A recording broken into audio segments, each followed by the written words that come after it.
Good evening and welcome back to Empty Cloud Monastery. My name is Bhante Suddhāso and we'll be looking at another discourse from the Buddha. This one is the Upakkilesasutta from the Majjhima Nikaya, Sutta number 128. So we'll start with paying homage to the Buddha, and then I'll read through the discourse and give some explanations, and then take any questions at the end, so you can type in questions at any time. So starting with homage to the Buddha. Namo tassa bhagavato arahato samma sambuddhassa. Namo tassa bhagavato arahato samma sambuddhassa. Namo tassa bhagavato arahato samma sambuddhassa. Buddhang dhammang sanghang namassami. So as mentioned, we'll be looking at Majjhima Nikaya 128, the Upakkilesasutta. This one's a bit longer than the discourses that we normally go through, but it has a lot of really useful content. So I particularly wanted to zero in on the section with the, Upakkilesas. So I'm just looking for that now.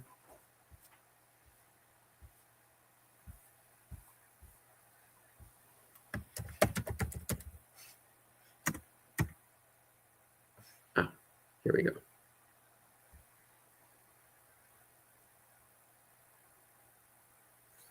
Okay, but I will still read through the whole discourse because there's, again, lots of good content here. So once again, this is Majjhima Nikaya 128, the Upakkilesasutta. So I'm reading here from Bhante Suddhāso's translation. So the sutta begins, "Thus have I heard. At one time, the Buddha was staying near Kosambi in Gosita's monastery. Now, at that time, the mendicants of Kosambi were arguing, quarreling, and disputing, continually wounding each other with barbed words. Then a mendicant went up to the Buddha, bowed, stood to one side, told him what was happening, adding, 'Bhante, please go to those mendicants out of sympathy.' And the Buddha consented silently." So this sutta begins with a reference to one of the famous incidents in the history of the Buddha Sangha during the time of the Buddha, which was the quarrel at Kosambi. That's how we commonly refer to it these days, the quarrel at Kosambi. So this was a case where there was some minor dispute that came up at a monastery. It was actually around the proper way to clean a bathroom after you use the toilet. So there were two factions of monks who had different opinions about the proper way to leave the toilet for the next monk. And they devolved into vicious bickering and fighting and arguing over what should have been a minor point. And eventually the Buddha heard about it. So this is where the sutta begins, as somebody told the Buddha, "Oh, these monks are having this vicious argument. Maybe you can go and get them to resolve their problem and settle down again." So the monk goes and tells the Buddha, and the Buddha silently consents. So then it says, "Then the Buddha went to those mendicants," so the ones who are arguing. "He went to those mendicants and said, 'Enough, mendicants. Stop arguing, quarreling, and disputing.' When he said this, one of the mendicants said to the Buddha, 'Wait, Bhante. Let the Buddha, the Lord of the Dhamma, remain passive, dwelling in blissful meditation in this life.'" And the next line here is translated a bit oddly. Bhante Suddhāso translated this, "We will be known for this arguing, quarreling, and disputing." But that's not exactly what it says in the Pali. So in Pali it says, "Mayame tena bandhanena kalahena vigahena vivadena panyaya samati." It means more like, we will clear this up. Like, we will clear up this arguing and disputing. So the Buddha himself went to stop the argument and told the monks to stop. And their response was basically they basically said to the Buddha, "Stay out of this. Like, go live peacefully somewhere else, and we will clear this up on our own." And I have to say, whenever I come across this story, I'm always really astounded by the sheer arrogance of these monks. Like, the Buddha himself comes to you and tells you to stop doing something, and you respond, "Bhante, why don't you go away? We'll take care of this without your interference." It's just like, this is the Buddha. He probably has a good reason for telling you something. You should probably listen to him. But the monks did not listen. So it says, a second time, the Buddha told them to stop arguing and quarreling and disputing. And a second time as well, they told the Buddha to go kick rocks. And a third time again, the Buddha said to them, stop this arguing, quarreling, and disputing. And a third time as well, they told him to be quiet and go off and meditate peacefully somewhere else. So at this point it says, then the Buddha put his robe on in the morning, and taking his bowl and robe, entered Kosambi for alms. After the meal, on his return from alms round, he set his lodgings in order. So that means he cleaned his room, he put everything away, so making everything neat and tidy for the next person. And this is because, of course, since the beginning, the Buddhist monastic order has always been an order of homeless wanderers. So you didn't have your own private room, you didn't have your own private kuti. Rather, dwelling places were the property of the sangha as a whole, the monastic sangha as a whole. So whenever you went to a monastery, then if there were rooms available, then you would use one. But it was not your room. And when it was time for you to go somewhere else, the proper procedure is to clean it up and tidy it up and get it all ready for the next monk to come and use it. And what I find really cute about this is that the Buddha himself cleaned his own room before leaving. And this might not seem like a big deal, but actually I find this really wonderful. So of course the Buddha could have just gotten somebody else to clean his room for him. But the fact that the Buddha actually took the time to set his own lodgings in order before leaving, again, it says something about the awakened mind which has attention to detail, the awakened mind which cares about the impact their choices have on others, and the awakened mind which doesn't consider themselves to be above ordinary tasks. They don't consider ordinary things like cleaning their room before leaving to be beneath them. The other interesting point here is that in the Vinaya, it actually does say that one should clean one's teacher's room. So why did none of the monks at Kosambi offer to clean the Buddha's room? Because they were too busy arguing, quarreling, and disputing, and because they actually wanted the Buddha to go away. So again, this indicates how far gone these monks were, the monks at Kosambi. They were so caught up in their quarrel and dispute that they basically told the Buddha to get lost when the Buddha showed up. And they also didn't make any effort to attend to the Buddha as one is supposed to attend to senior monks and visiting teachers.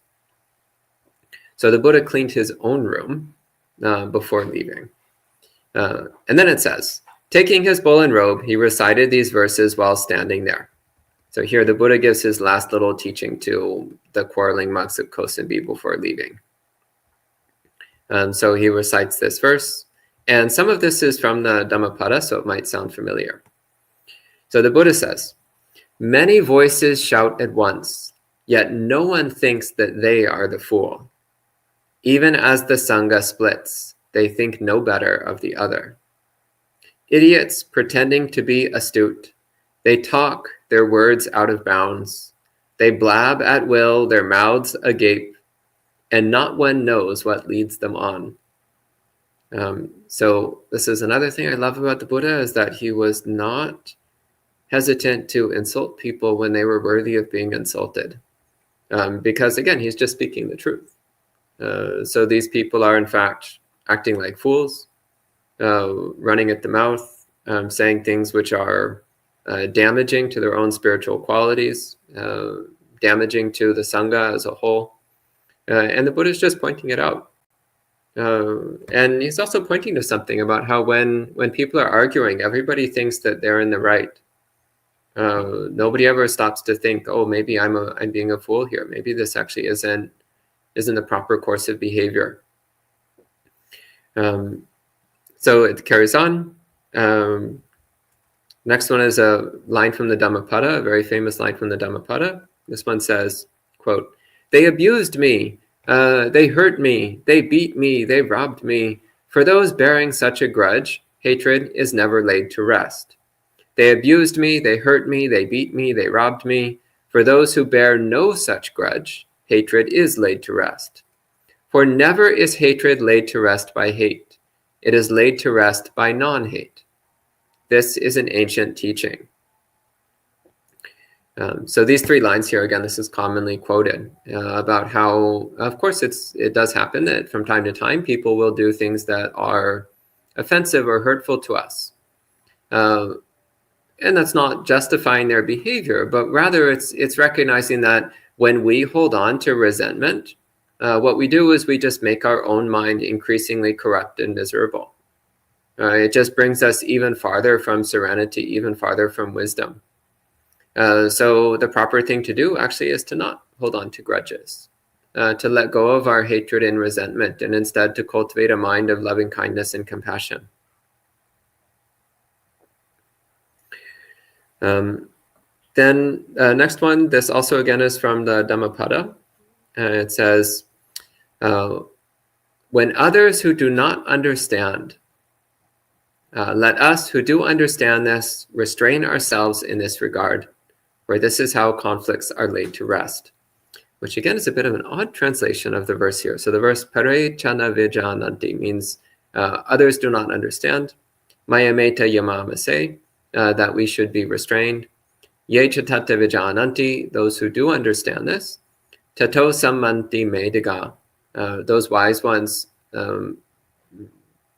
become peaceful. So this is the meaning of this verse. It's recognizing that ultimately restraint, self-restraint is the essence of the Buddha way. And the essence of the Buddha way is to restrain our defilements, to refrain our delusions, to restrain ourselves from engaging in unwholesome behaviors of any sort. And so when we remind ourselves of that, then we recognize that whatever kind of hostility or conflict that we're engaging in, all it's doing is just cultivating our defilements. And that it's much better to pacify our own mind and therefore to pacify our quarrels with others. Next, the Buddha says, "Breakers of bones and takers of life, thieves of cattle, horses, and wealth, those who plunder the nation, even they can come together, so why can't you?" Again, I find this very adorable. So criminals, murderers, killers, and thieves, they're all able to work together in order to accomplish their horrible tasks. And the Buddha's like, even those awful people can live together and work together. Why can't a group of Buddhist monks do it? So here the Buddha is shaming them. He's like, seriously, guys, get it together. You're not even as good at communal harmony as thieves and murderers are. Next, so once again, this is quotes from the Dhammapada. Or more likely, actually, is that the Dhammapada quoted these verses from the sutta. It says, "If you find a wise companion, an attentive friend to live happily together with, then, overcoming all adversities, wander with them, joyful and mindful. If you find no wise companion, no attentive friend to live happily together, then, like a king who flees his conquered realm, wander alone like an elephant in the wild." He says, "It is better to wander alone. There is no fellowship with fools. Wander alone and do no wrong, at ease like an elephant in the wild."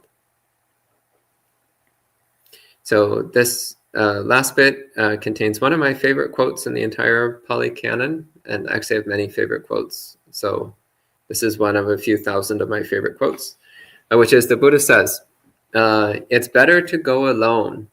There is no companionship with fools." So it's better to be alone than to be with fools. That's why I spend a lot of time in my room.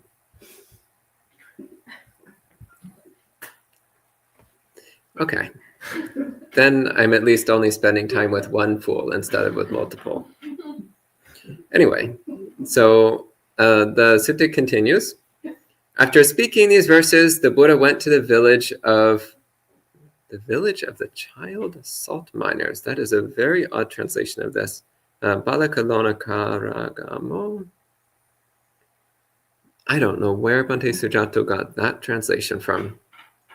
Anyway, so the Buddha went to a village of salt miners. There's no mention of children in the text. I don't know where that's from. It says where Venerable Bhagu was staying at the time. So Venerable Bhagu saw the Buddha coming in the distance. So he spread out a seat and placed water for washing the feet. Then Buddha sat on the seat spread out and washed his feet. Venerable Bhagu bowed to the Buddha and sat down to one side. So note how polite and respectful Venerable Bhagu is. So he sees the Buddha coming and he prepares a seat, he gets water, he pays respects to the Buddha. So quite different than the monks at Kosambi who told the Buddha to go fly a kite. So Venerable Bhagu, on the other hand, receives the Buddha politely and respectfully and attends to the Buddha's needs on arrival. And the Buddha said to him, I hope you're keeping well, mendicant. I hope you are all right. And I hope you're having no trouble getting alms food. This was a standard polite thing that the Buddha would say when he would meet a monk. He would ask them, how are you doing? How are things going for you? Are you getting enough to eat? This was his standard way of inquiring after them. And Bhagu replied, I'm doing well, Blessed One. I'm doing all right, and I'm having no trouble getting alms food. It says, then the Buddha educated, encouraged, and inspired Bhagu with a Dhamma talk, after which he got up from his seat and set out for the eastern bamboo park. Now at that time, Venerable Anuruddha, Venerable Nandya, and Venerable Kimbila were staying in the eastern bamboo park. The park keeper saw the Buddha coming in the distance and said to the Buddha, do not enter this park, contemplative. There are three gentlemen staying here who are seeking their own benefit. Do not disturb them. In other words, they're here working on their spiritual practice. It's just a kind of an odd phrasing here, but the point is saying there's three people here, three good people who are working on their spiritual practice. Please do not disturb them. But Venerable Anuruddha heard the park keeper speaking with the Buddha and said to him, do not keep the Buddha out, good park keeper. Our teacher has arrived. Then Anuruddha went to Nandya and Kimbila and said to them, come out, venerables, come out. Our teacher, the Blessed One, has arrived. And the three of them came to greet the Buddha. One received the Buddha's bowl and robe. One set up a seat. One set out water for washing his feet. And the Buddha sat on the prepared seat and washed his feet. And the other venerables sat down to one side. Again, note the respectful way that they received the Buddha. And the Buddha said to Venerable Anuruddha, I hope you're keeping well, Anuruddha. I hope you're all right. And I hope you're having no trouble getting alms food. And he replies, we are keeping well. We are doing all right. We're having no trouble getting alms food. And the Buddha said, I hope you are living in harmony, appreciating each other, without quarreling, blending like milk and water, and looking at each other with loving eyes. So a little bit different from what he just saw at Kosambi, where the monks were not living in harmony, not appreciating each other. They definitely were quarreling. They were not blending like milk and water, and they were not looking at each other with loving eyes. So this I find really cute, this description here. I especially like the one of Anyamanyang piachakuhi sampasanta. So looking at each other with loving eyes, with affectionate eyes. So this actually is a really great practice to do whenever we're living in community. So instead of looking at each other and being like, God, I hate them all. Leeches. Instead, you look at them and you're like, oh, buddy, I'm glad I have all these lovely people practicing together, good friends everywhere I look. So cultivating that attitude of looking at your fellow monastics with loving eyes, with affectionate eyes. So looking at them as your dear friends, your beloved companions. And Anuruddha replies, certainly, Bhante, we live in harmony, as you say. And the Buddha says, but how are you living in this way? And Anuruddha replies, Bhante, in this case, I think, I am fortunate, I am so very fortunate to live together with spiritual companions like these. So again, this beautiful recollection. So we look at our spiritual companions and we think, oh, I'm so fortunate to have such wonderful people to live together with. And he says, I consistently treat these venerables with kindness by way of body, speech, and mind, both in public and in private. Again, interesting, he says, both in public and in private. So there's plenty of people who publicly, they're kind and friendly and respectful, but as soon as it's in private, then all the nastiness comes out. But Anuruddha here is pointing to this consistency. So whether you think people are watching or not, whether you think others are aware of what you're doing or not, instead you constantly cultivate actions of kindness, actions of metta, actually. The Pali word translated here as kindness is metta. So constantly producing this loving kindness, this genuine heart of benevolence towards your spiritual companions with everything that you do, whether it's public or private. And he continues, he says, I think, why don't I set aside my own ideas and just go along with these venerables' ideas? And that's what I do. So again, very sweet. So when living in community, one of the things that we practice doing is to set aside our own personal preferences and wishes, and instead to see what can we do in order to support the other people there. How can we support each other in our spiritual practice? One of the ways we do that, it's like, well, I don't really like doing XYZ, but the other monks do. So it's okay. It's fine. I'll set aside my preference. Or, oh, the other monks want to do it at this time or in that way. Well, that's okay. As long as it's not in opposition to the Buddha's teachings, there's no point in creating conflict over these minor matters. So again, the monks at Kosambi who got in this big argument about how to properly set up a toilet stall. I mean, who cares? At the end of the day, who cares? If I recall correctly, the argument was about whether they would have a little jar of water for washing when you were done using the toilet. And the argument was whether you should leave it full of water or empty of water. Nobody could agree on this one point. And once again, it's like, who cares? Why are y'all making such a big deal out of something so minor? But actually, after 20 years of monastic life, I've seen monks argue over things just as silly or even more silly than that. So the Buddha's teaching here is actually quite relevant. Watching how we get caught up in our own ideas and opinions and preferences and views about it should be this way or it shouldn't be that way. And it's like, well, ultimately, at the end of the day, does it actually matter? Is living in harmony with each other more important than trying to get our way all the time? And Anuruddha continues, he says, Bhante, although we are different in body, it seems we are one in mind. Again, this is quite lovely. So all of them, so one in mind, I take as meaning that all of them have this shared determination of practicing the Buddha's teachings. And when everyone has that shared commitment to the Buddha Dhamma, then naturally one lives together in harmony, because harmony is in fact part of the path. And the other two monks said similar things. So it says the other two monks gave a similar description, how the three of them are all living together.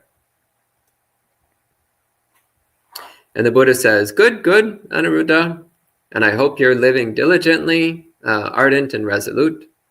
So this here is referring to meditation practice. And they reply, indeed, Bhante, we live diligently. And the Buddha says, in what way? And next here, again, this is interesting because here the Buddha's, here the answer they give is actually in terms of monastic conduct. So it says, Whoever returns first from alms round prepares the seats and puts out the drinking water in the rubbish bin. If there's anything left over, whoever returns last eats it if they like. Otherwise, they throw it out where there is little that grows or drop it into water that has no living creatures. Then they put away the seats, drinking water, and rubbish bin and sweep the refectory. If someone sees that the pot of water for washing, drinking, or the toilet is empty, they set it up. If they can't do it, they summon another with a wave of the hand, and they set it up by lending each other a hand to lift. But we do not break into speech for such reasons. And every few days we sit together for the whole night and discuss the teachings. This is how we live diligently, ardent, and resolute. So again, what I love about this description here is, again, there's this sense that all the monks together are looking out for each other. There's this sense of mutual caring of like, okay, you show up and the seats aren't set up, well, then set them up. There's no water in the pot, so then get some water for the pot. Place isn't clean, well, then clean it up. So there's not a sense of like, oh, I'm above this, or oh, somebody else should be doing this, but rather it's all about how can we create a comfortable, supportive environment for each other? How can we look after for each other and make each other feel properly taken care of in the monastery? So this is pointing to this principle of mutual care that is at the heart of Buddhist monastic life. And also note the point where he says that they don't break into speech for these reasons. So they just do what needs to be done. If they need help, then they'll signal someone to come and help. If they see someone who needs help, then they'll go and help. But they don't engage in unnecessary speech. And realistically, when we think about it, somewhere around 98% of our speech is unnecessary. But he does say once every few days they meet together and discuss the Dhamma, because that actually is a good reason to talk. So then the Buddha says, good, good. But as you live diligently like this, have you achieved any superhuman distinction and knowledge and vision worthy of the noble ones? Comfortable abiding. In other words, how's your meditation going? And the monks reply, he says, while meditating diligent, ardent, and resolute, we perceive both light and vision of forms. But before long, the light and the vision of forms vanish. We have not worked out the reason for that. And the Buddha replies, well, you should work out the reason for that. And he says, before my awakening, when I was still unawakened, but intent on awakening, I too perceived light and vision of forms. But before long, my light and vision of forms vanished. It occurred to me, what is the cause? What is the reason why my light and vision of forms vanish? So here this is talking about samadhi, by the way. So the terminology is a bit unusual, but he's talking about samadhi practice. And he says, it occurred to me, doubt arose in me, and because of that, my samadhi fell away. When samadhi falls away, the light and vision of forms vanish. I will make sure that doubt will not arise in me again.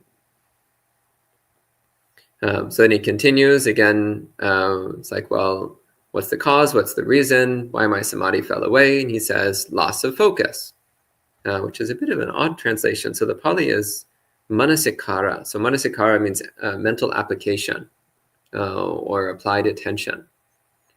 So loss of focus, it's like, well, you're not applying your mind anymore. You're not putting your mind on your meditation practice anymore. So the first one is when you're practicing meditation and then you start getting caught up in skeptical thinking. Well, that will cause you to fall away from meditation. Second one is when you start losing attention. You stop applying your mind. When you stop applying yourself to the meditation, then again, you'll fall away from samadhi. Then the third one he mentions is dullness and drowsiness. So again, when you let the mind slip into dullness, so you let the mind go blurry, then again, you'll fall away from samadhi. And he says, next one he says, while meditating, fear arose in me. And because of that, my samadhi fell away. And he says, suppose a person was traveling along a road and killers were to spring out at them from all sides. They would feel terrified because of that. He says, in the same way, fear arose in me while meditating. So this one also is interesting. So it's noticing, also fear can arise during meditation, which then can cause us to drop away from samadhi. So here the Buddha is encouraging also to watch for that. So to recognize fear arising and to not let it distract you from your samadhi practice, not to let it pull you away from meditation. Next he says, while meditating, elation arose in me. I think excitement would be a better translation for this. So upilang, it's more like agitation or excitement. I'd probably say excitement. Excitement arose in me. Because of that, my samadhi fell away. So the example he gives is, suppose a person was looking for an entrance to a hidden treasure, and all at once they came across 5 entrances. They would feel excited because of that. In the same way, excitement arose in me. So again, it's that sense of excitement. The mind getting really excited, but when it gets excited, it gets agitated and restless, which will break your concentration. It will break your samadhi, break your stability of mind. Next he says, while meditating, discomfort arose in me. So again, common experience. When we're meditating, we might experience uncomfortable sensations. But our practice is to practice equanimity, not to be bothered by the sensations that come and go. Next he says, while meditating, excessive energy arose in me. Because of that, my samadhi falls away. And he says, suppose a person was to grip a bird too tightly in their hands, it would die. So again, this is where you're really bearing down on your meditation. Like your mind is really excessively committed to the point where it becomes tense and overwrought. So you're trying too hard. Then that also will break one's samadhi. So the mind needs to be a bit more relaxed. If it's too tense and strained, then you can't maintain your concentration. The next one he says, while meditating, excessive laxity arose in me. So being too lazy, too loose. And he says, suppose a person was to grip a bird too loosely, it would fly out of their hands. So in this case, this again is where one is you're being a little bit too lazy and relaxed in your meditation, and the mind just goes dull. It just goes flat. Nothing's happening. You're just wasting time. So if we strive too hard, then the mind gets tense and agitated. But if we just relax too much, then nothing happens. So those 2 extremes that we're trying to avoid. So then he says, while meditating, longing arose in me. So again, longing, nostalgia is an example of this.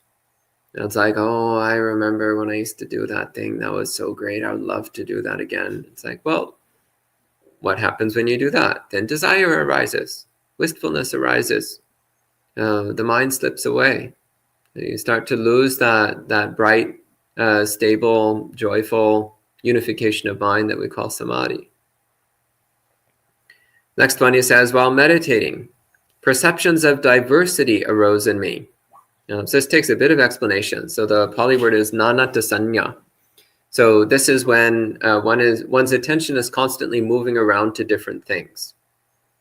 So of course it's normal that we have sight, sound, smell, taste, touch, and thought. So there's these 6 fields of sensory awareness, and there's always things coming and going within these 6 fields of sensory awareness. Of course, that's normal. But if we start fixating on all the different objects that are coming and going in our sensory fields, then the mind just gets distracted and disturbed. It gets overly complex and active. So the perception of diversity here is talking about where we're constantly focusing on all the different things coming and going in the field of awareness. So instead, what we're trying to do instead is to have an open and spacious field of awareness that allows things to come and go, but we don't get caught up in following around the different sensory impressions as they come and go.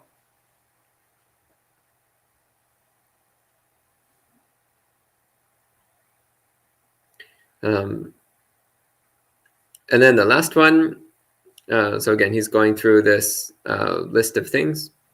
He says, Excessive fixation on forms arose in me, and because of that, my samadhi fell away. So again, this is where you get really focused on some object of attention, some object of awareness. So very common, again, when we're meditating, something arises. So whether it's a sight, sound, smell, maybe a memory or some emotion or something in the mind, and we just fixate on it to the point where we forget entirely about our meditation practice. Again, we drop away from our samadhi. So now we get to the section where the Buddha summarizes all of this into the list of Upakkilesas. So he says, and this is actually interesting because there's other Upakkilesa lists elsewhere in the suttas that are actually slightly different from this one. But this one he says, when I understood that doubt is a corruption of the mind, I gave it up. So corruption of the mind is chittasa upakkilesa. When I understood that inattentiveness or lack of focus, not applying the mind, is a corruption of the mind, I gave it up. When I understood that dullness is a corruption of the mind, I gave it up. When I understood that fear is a corruption of the mind, I gave it up. When I understood that excitement is a corruption of the mind, I gave it up. When I understood that discomfort is a corruption of the mind, I gave it up. When I understood that excessive energy is a corruption of the mind, I gave it up. When I understood that excessive laxity is a corruption of the mind, I gave it up. When I understood that longing is a corruption of the mind, I gave it up. When I understood that perception of diversity is a corruption of the mind, I gave it up. When I understood that excessive fixation on forms is a corruption of the mind, I gave it up. So then the Buddha says, while meditating diligent, ardent, and resolute, I perceived light but did not see forms. Or I saw forms but did not see light. And this went on for a whole night, a whole day, even a whole night and day. I thought, what is the cause? What is the reason for this?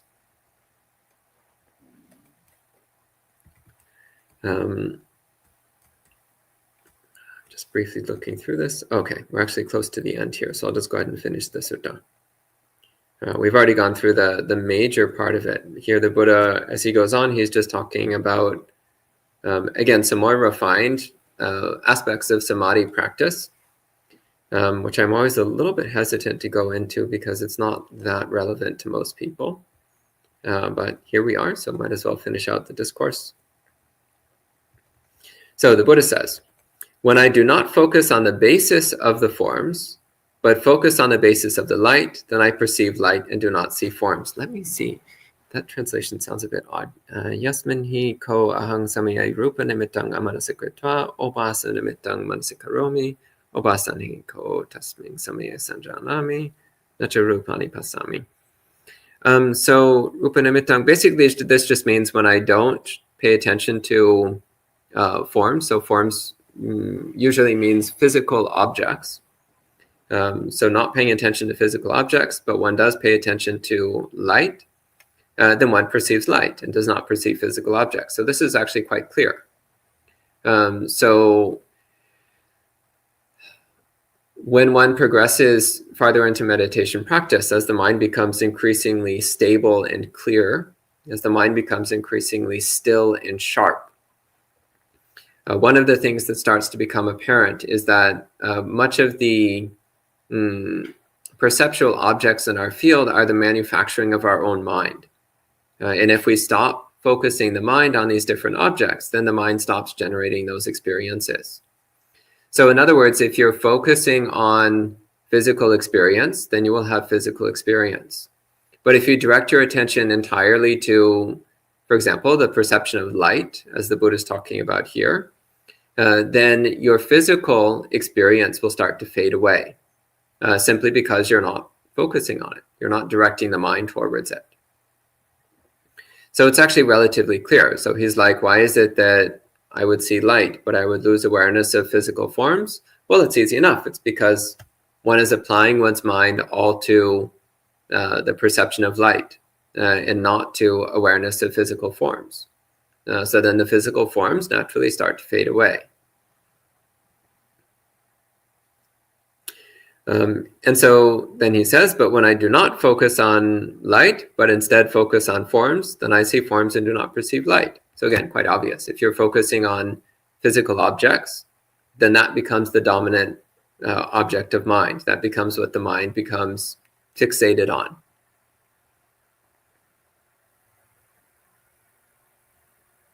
So then he says, while meditating diligent, keen, and resolute, I perceived limited light and saw limited forms, or I perceived limitless light and saw limitless forms. This went on for a whole day, a whole night, a whole day, even a whole night and day. And I thought, what is the cause? What is the reason for this?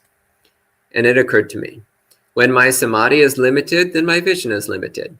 And with limited vision, I perceive limited light and see limited form. But when my samadhi is limitless, then my vision is limitless. And with limitless vision, I perceive limitless light and limitless form. So again, this is talking about, as I mentioned before, quite advanced points in samadhi.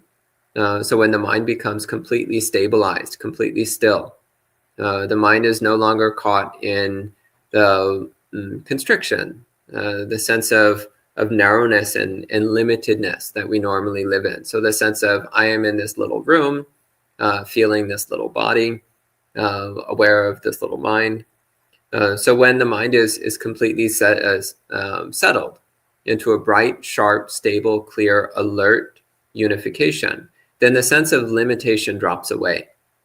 Actually, one of the things where this is clearly laid out is when the Buddha talks about the formless attainments, the incorporeal attainments, in which one has the experience of infinite space, vast, boundless, limitless, empty space extending in all directions. So the sense of utterly open spaciousness, of being totally unobstructed by physicality. And the experience of infinite consciousness, of the mind being vast and boundless, extending in all directions without impediment.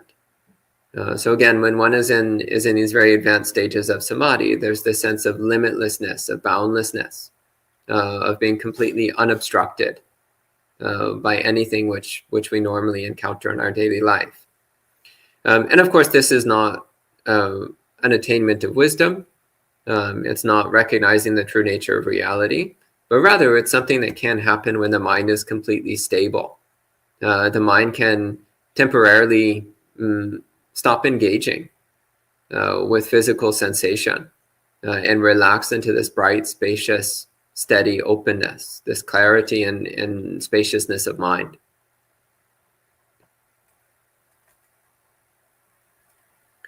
So, and then the Buddha continues. He says, after understanding that doubt, inattentiveness, dullness, fear, excitement, discomfort, excessive energy, excessive laxity, longing, perception of diversity, and excessive concentrations on excessive fixation on form is corruptions of the mind, I had given them up. I thought, I have given up my mental corruptions. Now let me develop samadhi in 3 ways. And he says, I developed samadhi. And here I have to go with the Pali because the translation here is just wrong. So the Pali says, Savitakkang savicharang samadhing bhavesing. So I developed samadhi with vitakka and vichara. So vitakka means thought and vichara means mental movement. So the initial stage of samadhi is when there's still some background noise in the mind. So this is called vitakka and vichara. The mind is not yet completely silent and still. So one's attention does not move from the meditation. One is not falling into dullness. One is not agitated. So the mind is very peaceful, steady, focused, and unified, but there's still a little bit of background noise. So this is called savitakkang savicharang samadhi. And this is characterized as, for example, the first jhana. The first jhana still has a little bit of background noise in the mind. The mind is not yet completely silent and still. It's mostly silent and still, 99%. But there's still that little bit of background noise, like static in the back of the mind. Then the second one is avitakkang vichara mattang samadhing bhavesing. So this is samadhi with no vitakka. So there's no longer any thought coming, but there's still a vichara matta. So vichara matta means there's still a little bit of movement. So at this point, the mind is silent, but still not completely still. Kind of like the mind is still quivering a little bit. Kind of like when you're sitting in meditation and you're not doing any gross bodily movements, but your body's not quite completely still. You can still feel your body wavering a little bit or quivering a little bit, and you're like, okay, pretty still, but not quite 100% still. So that's this stage of concentration. Avitakkang vichara mattang samadhi. So this is samadhi where there's no longer any thought happening, but the mind is still quivering or trembling slightly. So it's not yet completely still. And then the third one, avitakkang avicharang samadhi. So this is samadhi with no vitakka and no vichara. So this is when the mind is actually completely silent and still. And this is second jhana. So second jhana is when the mind is now completely free of all thought and movement. It's completely silent and still. Then the third one is sapitikang samadhi. So this is euphoric samadhi. So samadhi with euphoria. Then nipitikampi samadhi. So samadhi without euphoria. So samadhi with euphoria is first and second jhana. So those are characterized by this extremely intense, pleasurable experience that saturates body and mind. Your body and mind feel extremely pleasant, extremely good. So this intense ecstasy, this intense euphoria floods body and mind during first and second jhana. Then nipitikampi samadhi. So this is the third and fourth jhana are characterized by among other things, one of their characteristics is that intense electric euphoria has faded away. The mind is still very happy, but it's a calmer happiness. Then the next one, sata sahagatang samadhi. So this is pleasant samadhi. So this is third jhana. So third jhana, it's no longer euphoric, but it's still pleasant. And then finally, the fourth one is upekkha sahagatang samadhi. So this is equanimous samadhi. So this is fourth jhana. So fourth jhana is when the mind is completely stable and serene because it's no longer caught in attachment to pleasure. It's settled entirely into equanimity. So the Buddha says, when I had developed samadhi in these ways, so in other words, after he had practiced the four jhanas, he says, then knowledge and vision arose in me. My liberation is unshakable. This is my last rebirth. Now there will be no more future lives. And this is very interesting here because here, again, the Buddha went into a rather detailed description of cultivating samadhi and cultivating the four jhanas. And normally at this point, then he would talk about cultivating the perception of impermanence or the perception of non-self, or he would talk about the directing attention to knowledge of the asavas, the mental defilements, and how those defilements can come to an end. And it's at that point, so with the awareness of anicca, dukkha, anatta, or the awareness of the rising and ceasing of defilements, at that point, he says, then I attained awakening. What's interesting in this particular sutta is that the Buddha just gives this detailed description of samadhi practice, culminating in fourth jhana, and then goes directly into saying that he attained awakening. And what this actually leads me to believe is that the three monks the Buddha was talking to already had sufficient right view. What they were lacking in was only samadhi. So all they needed from the Buddha was for the Buddha to give them this clear, detailed description of samadhi practice. And then with that stabilization of samadhi, then they were able to apply the right view that they had already cultivated. So the Buddha did not include a section on the cultivation of insight, of wisdom, because those three monks didn't need to hear it. What they needed was support in their samadhi practice. So I mention this because it's important not to misunderstand this sutta to say that if you just get fourth jhana, then you're automatically going to attain awakening. Because it's quite clearly stated in countless other suttas that samadhi alone is not sufficient. Even fourth jhana is not sufficient to attain awakening. One still needs to cultivate insight from the basis of jhana. So jhana is still necessary, but it's not sufficient without the cultivation of insight. So that's the end of the sutta. So we can respect the sutta with 3 sadhus, and then I'll see if there's any questions.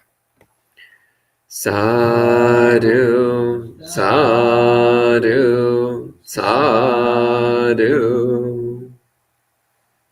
So hello to the people joining in online. Hello to Lydia, Sean, Ryan, Mary, Jason, Maria, Manal, Janaki, Geeta, Mike, Sood, Kumu, Jayanta, Gregory, Manny, Lim, Miguel. I am proud, hopefully proud of wholesome things. Wasn't, and looks like that's it. And Victoria. And I see a couple questions. So one question here, Sean says, what is go kick rocks in Pali? That was a bit of a loose translation, I will admit. It's not exactly what it said in Pali. I have sometimes thought that it would be fun to do a translation of the suttas into modern slang, like modern street language. Problem is that would only be applicable for about 5 years tops, and then slang, because slang goes out of date so quickly. But it would be fun. Anyway, what is it that they actually said? So they said, agametu Bhante. So agametu means like wait a minute or stop. Bhagavad Dhammasami, aposuko. Aposuko means like relax, don't do anything. Ditta Dhamma Sukha Viharang, Anyuto Viharatu means just focus on living pleasantly right now. So basically they just told him like, just relax and be happy. Like, don't do anything, just relax and be happy. So it's their way of saying like, stay out of this. Don't get involved. Okay. Gregory says, if 2 groups of monastics generally disagree on some important point, what is the Buddha suggesting they do, assuming there is no authority both sides look to? Well, actually this does come up in the suttas, and the Buddha says that in that case, what they should do is they should, first off, engage in a careful, thorough, analytic discussion until they really understand each other's point of view. So saying like, oh, when you say this, do you mean that? Or what exactly do you mean by these words and these phrases? So really taking the time to establish a mutual understanding of the terms that are being used, the concepts that are being referred to, because sometimes the apparent disagreements are just about a difference in terms. I've had a number of discussions in the past with monks where in the beginning it seemed like we were in disagreement about something, but after we had some more time to really flesh out what exactly we meant by the words we were using, eventually it became clear that we actually weren't in disagreement. It was just that we were defining certain terms differently at the beginning of the conversation. So first, take the time to really clearly understand each other's points and clearly understand what each other are talking about. Then at that point, if you actually believe that the other side has some misinformation or that they've got something wrong, then the recourse is to the suttas. The Buddha says in those cases, you refer back to what's in the suttas. If it lines up with what's in the suttas, then you go by what's in the suttas. If it is contrary to what's in the suttas, then you should think, well, that information must be incorrect and we need to rethink it. We need to reevaluate it. So this actually is the recourse that we have. The recourse we have is the suttas themselves.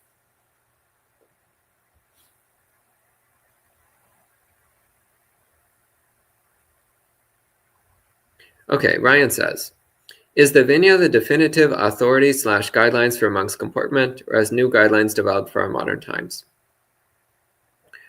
Oh boy. So you want to talk about the history of the Vinaya. Huh.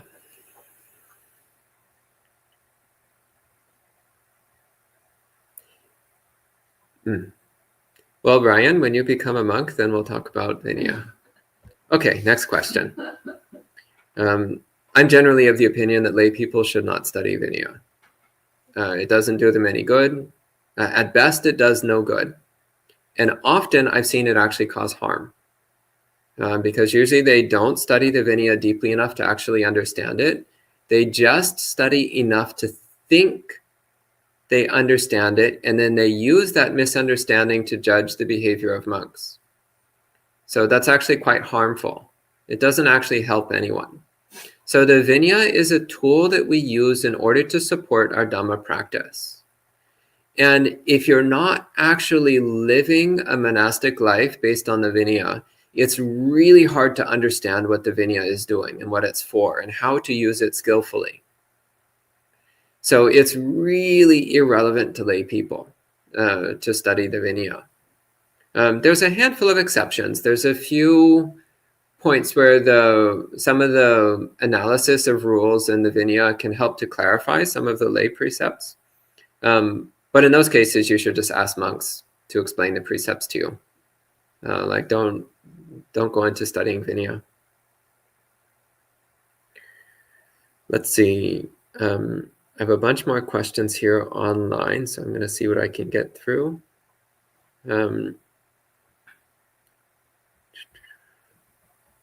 Okay. This one says, the Pali Sinhala translation says that the monks who were quarreling asked the Buddha to go and rest and to continue his absorptive meditations of Nirodha Samapatti. Any thoughts? Yeah, I think that's just wrong. So unfortunately, and this is not a particularly popular thing to say in the Sri Lankan Buddhist world, but it has to be said, the official Sinhala translations of the suttas are not very accurate. In fact, they're quite inaccurate in many places. So you cannot just go by the official Sinhala translations. They're not reliable. Actually, the most reliable Sinhala translations are the ones produced by Venerable Kiribati Gauda Nyanananda, the senior monk of the Mahamevnava tradition. They're much more accurate than the official Sinhala Buddha Jayanti translations, which are notoriously imprecise and in some cases just creative writing. So this is an example of creative writing. The Pali text does not say anything about absorptive meditations of Nirodha Samapatti. That's just not in the text. So if that's in the Sinhala translation, then that means it's not a translation. It's a creative writing project. Again, I've heard many examples of this from the Sinhala Buddha Jayanti translation. There's many cases where the so-called translators were just doing creative writing, which is really bad karma. It's another list on the long list of examples of why you should just learn Pali. If you really want to read the suttas and understand them thoroughly, learn Pali. I mean, it's fine to read them in translation, but just recognize that you're always going to be getting the inaccuracies of translation. That said, some translations are better than others, and the SBJ translations are pretty notoriously bad. Okay, Manny says, if someone robs or beats, we should love them. You should love everyone, Manny. Says, though hatred will be appeased by love. What about the robbed money? Since we are losing it, are we being kind to ourselves? People are too obsessed with money. I haven't had any money in 20 years, and it's the happiest I've ever been. Okay, Manal says, how does one overcome the remorse experienced with a prolonged falling away from samadhi? I believe it's been about 1 year since I've seen it slipping to the point where applying the mind feels uncomfortable.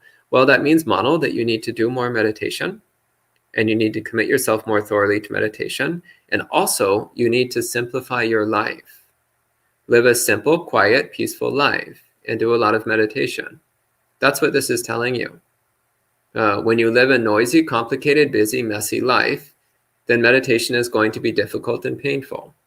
And if you don't do much meditation practice, then when you do, it's going to be difficult and painful. So live a quiet, simple life and do a lot of meditation. And come do some residencies at the monastery too.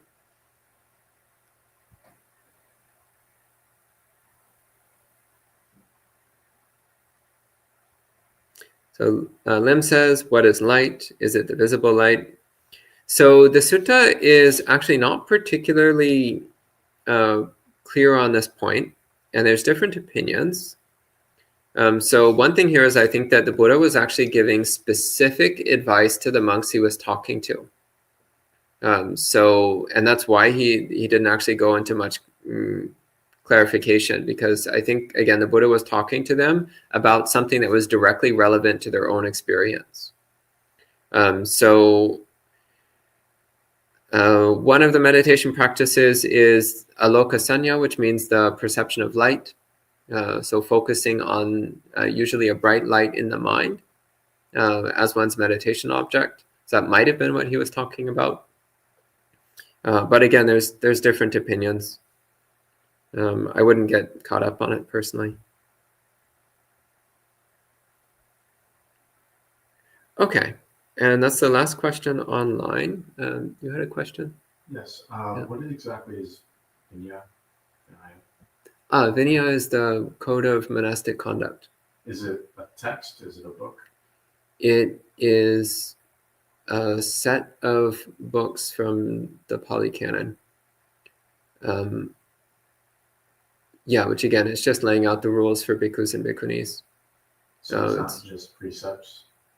It is, and it's also a lot more than that. Okay. Yeah, it's, as anyone here who studied Vinaya knows, it's very long, very complicated, full of interweaving and interlocking things which relate to each other in ways that are not very clear on the surface. And there's also a bunch of really interesting stories which range from the amusing and edifying to the bizarre to the horrifying to the disgusting to the just inexplicable. There's all kinds of stuff in the Vinaya. And again, all of it weaves together to create this picture of how we can control our conduct as a way of supporting our Dhamma practice. But that's something which does not really take shape until hundreds of hours of study, which again is why I don't really recommend it unless somebody is actually either a monk or planning to become a monk in the immediate future. It's most of the material in the Vinaya is not relevant to lay people and mostly just creates confusion and misunderstanding. Even among monks, it's often not, the Vinaya is often not well understood. Among lay people, I've never met a lay person who understood the Vinaya. Like, it's something you really have to live in order to understand it. Okay, so that looks like it for this evening. So we'll go ahead and conclude the session with 3 sadhus. Sadhu, sadhu, sadhu. And we'll see you all next time.